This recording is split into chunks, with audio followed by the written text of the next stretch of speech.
Hello everyone, आप सभी का स्वागत है इस चैनल में। आज के इस वीडियो लेक्चर में हम देखेंगे problem number 15 BPSC TRE 4.0 PGT maths के लिए। क्वेश्चन है, if f is a function such that f of x plus y is equals to f x into f y for all x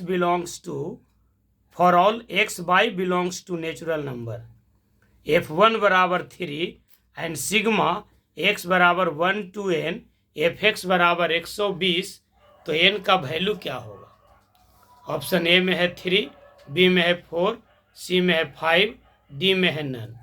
तो सबसे पहले तो आप ये देखिए कि आपको एक फंक्शन दिया हुआ है f of x plus y is equals to F of x into F of y. तो सवाल लग रहा है फंक्शन का है। एक्चुअली ये फंक्शन का किसी और दूसरे चैप्टर के साथ कम्बिनेशन है। तो इसका डिटेल सॉल्यूशन देखिएगा, वीडियो में अंत तक बने रहिएगा। ये f x plus y is equals to दिया हुआ है f x into f y, और एक इन्फॉर्मेशन और है f1 इज इक्वल्स टू दिया हुआ है 3। अब आपको सोचना है कि जब f1 मिल गया है तो हम कुछ और क्या सोच सकते हैं। तो इस फंक्शन पर सोचिए कि एफ एक्स प्लस वाई बराबर है f x into f y. अगर हम f2 का मान लिखना चाहें तो हम x के जगह पर 1 और y के जगह पर 1 पुट करके कुछ रिजल्ट ला सकते हैं। तो देखिए, पहले आप पुट कर दीजिए x इज इक्वल्स टू 1 और y इज इक्वल्स टू 1, तो मिल जाएगा F of 1 plus 1 is equals to F of 1 into F of 1। तो ये आपको मिल जाएगा F of 2 is equals to F of 1 का वैल्यू है 3 और फिर एफ ऑफ 1 है 3, यानी 3 इंटू 3 यानी 3 का पावर 2। अब अगर हम x का मान 2 रख दें और y का मान 1 रख दें तो हमको क्या मिलेगा। F of x plus y यानी x के जगह पर 2, y के जगह पर 1 बराबर होगा f of x into F of y. बहुत ही बेहतरीन सवाल है, एक एक स्टेप 1 से देखिए, और अगर कहीं डिफ़िकल्टी होती है तो आप दोबारा इसको देखिए। बहुत ही बेहतरीन सवाल। तो ये एफ ऑफ 3 बराबर होगा एफ ऑफ 2 का वैल्यू क्या है 3 का पावर 2, और एफ ऑफ 1 क्या है 3 का पावर 1, यानी ये हो गया 3 का पावर 3। अब ऐसे ही और बढ़ा दीजिए, x बराबर रख दीजिए 2 और y बराबर भी रख दीजिए 2, तो आपको क्या मिल जाएगा।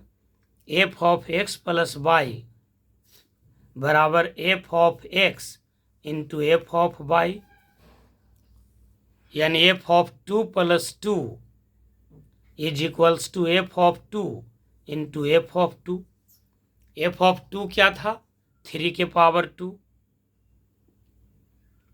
फिर 3 के पावर 2 यानी 3 का पावर 4। अब हम ज़्यादा नहीं निकालेंगे, अब देखेंगे कि क्या कोई ये रिलेशन पर जनरेट हो रहा है। तो बिल्कुल पता चल गया। f1 बराबर 3 दिया हुआ था, f2 बराबर निकाल लिया 3 का पावर 2, f3 बराबर निकाल लिया 3 का पावर 3, f4 बराबर हो गया 3 का पावर 4। इसका मतलब f5 बराबर क्या होगा 3 का पावर 5, f6 क्या हो जाएगा 3 का पावर 6, f7 क्या होगा 3 का पावर 7। कहने का मतलब हुआ कि अगर हम लास्ट में ऐसे करते करते fn के बारे में सोचें तो ये मिल जाएगा 3 का पावर n। अब आप देखिए कि आपको एक कंडीशन और दिया हुआ था, क्या कि सिग्मा एफ एक्स बराबर है 120। कब, जब x का मान 1 से लेकर के n तक है। जब x का मान 1 से n तक है तो एफ एक्स बराबर है 120। तो इस कंडीशन को हम यूटिलाइज करते हैं।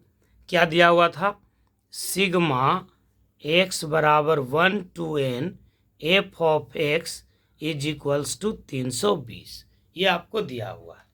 अब यहाँ से आप क्या कीजिए कि सिग्मा का तो मतलब होता है समेशन, यानी x के जगह पर पहले रख देंगे 1 तो आपको मिलेगा एफ ऑफ 1 फिर मिलेगा एफ ऑफ 2, फिर मिलेगा एफ ऑफ 3, ऐसे करते करते प्लस एफ ऑफ n बराबर होगा 320। अब सबका वैल्यू रख दीजिए। तो f1 हो गया 3 का पावर 1, f2 हो गया 3 का पावर 2, f3 हो गया 3 का पावर 3 और fn हो गया 3 का पावर n बराबर 120। अब आप देख रहे हैं कि एक सीक्वेंस है जीपी का, तो हम यहाँ लगा देंगे जीपी के n टर्मों का जोड़ का फॉर्मूला। यहाँ पहला टर्म आपका a है और कॉमन रेशियो क्या होता है, second term divided by first term, यानी 9/3 यानी 3, और r का वैल्यू क्या आपको मिल गया, 1 से बड़ा। तो जब r का वैल्यू 1 से बड़ा हो तो Sn का फॉर्मूला क्या होता है, a into r to the power n-1 divided by r-1। ये आपका इसका फॉर्मूला होता है। अब देखिए इस फॉर्मूला को हम पुट कर देते हैं, तो a के जगह पर कितना हो जाएगा 3, r के जगह पर कितना है 3 का power n-1 divided by r-1 यानी 3-1 बराबर कितना हो गया 120। अब देखिए इस 3 से इसको काट दीजिए तो ये कितना हो गया 40, 3-1 कितना हो गया 2, तो क्रॉस मल्टीप्लिकेशन में इधर गुना हो जाएगा। तो आपको क्या मिल जाएगा, आपको मिल जाएगा 3 to the power n-1 is equals to 40 into 2 यानी 80। ये n-1 ऐसे है, तो 3 के power n-1 is equals to 80 हो गया। यानी आप लिख सकते हैं 3 to the power n is equals to 80 अब प्लस 1, इसका मतलब 81, और 81 को आप क्या लिख सकते हैं 3 का पावर 4। अब आप देखिए कि 3 का पावर n बराबर है 3 का पावर 4, इसका मतलब बेस बराबर है तो पावर बराबर हो जाएगा। तो n का वैल्यू क्या हो गया 4, यही इस सवाल का जवाब है। यानी n का वैल्यू हो जाएगा आपका 4, जो आपका ऑप्शन क्या था, ऑप्शन था आपका बी। तो इस सवाल का जवाब मिल गया। ये काफ़ी बेहतरीन सवाल है, हम चाहेंगे कि इसको आप ज़रूर अपने कॉपी में नोट कीजिए। और ये इस सीरीज का ये 15वां वीडियो है, यानी 15 सवाल अभी तक हो गए हैं और सभी अच्छे अच्छे प्रॉब्लम्स है। एक बार फिर से 15 सवाल को एक बार फिर से आप बनाइए, जहाँ डिफ़िकल्टी होती है एक बार पुनः वीडियो को देखिए, बहुत अच्छा आपका रिवीजन हो जाएगा। तो प्लेलिस्ट में जाकर देखिएगा, बीपीएससी टीआरई 4.0 प्रैक्टिस प्रॉब्लम के रूप में आपका बना हुआ है प्लेलिस्ट। आज ये 15वां प्रॉब्लम था। सभी प्रॉब्लम्स को आप फिर से बारीकी से एक बार देखिए, या अगर आप कॉपी में नोट कर लिए होंगे तो एक बार फिर से इसको बनाने की ज़रूरत है। चलिए वीडियो को अंत तक देखिए, इसके लिए आपका बहुत बहुत धन्यवाद। कृपया वीडियो को लाइक कीजिए, चैनल को सब्सक्राइब कीजिए और ज़्यादा से ज़्यादा दोस्तों में इसे शेयर कीजिए। और एक सूचना और देना था, सूचना यह है कि बीपीएससी टीआरई 4.0 की तैयारी के लिए हम एक बैच भी लाए हुए हैं, जो प्लेटफॉर्म बाय नवीन कुमार सिंह ऐप पर होता है। प्लेटफॉर्म बाय नवीन कुमार सिंह, इस ऐप पर आप देखेंगे तो आपको यहाँ पर बैच आपको मिल जाएगा, प्लेटफॉर्म बाय नवीन कुमार सिंह। इस एप्लीकेशन पर आप देखेंगे कि बीपीएससी टीआरई 4.0 के लिए टीआरई 4.0 पीजीटी मैथ्स के लिए बैच अवेलेबल है, जिसका फ़ी है 999 रुपया, और इसमें 40 क्वेश्चन जो जीएस का सेक्शन का सवाल है वो भी इसमें बिल्कुल फ्री है। तो आप बेहतर तैयारी के लिए इस बैच को आप ले सकते हैं।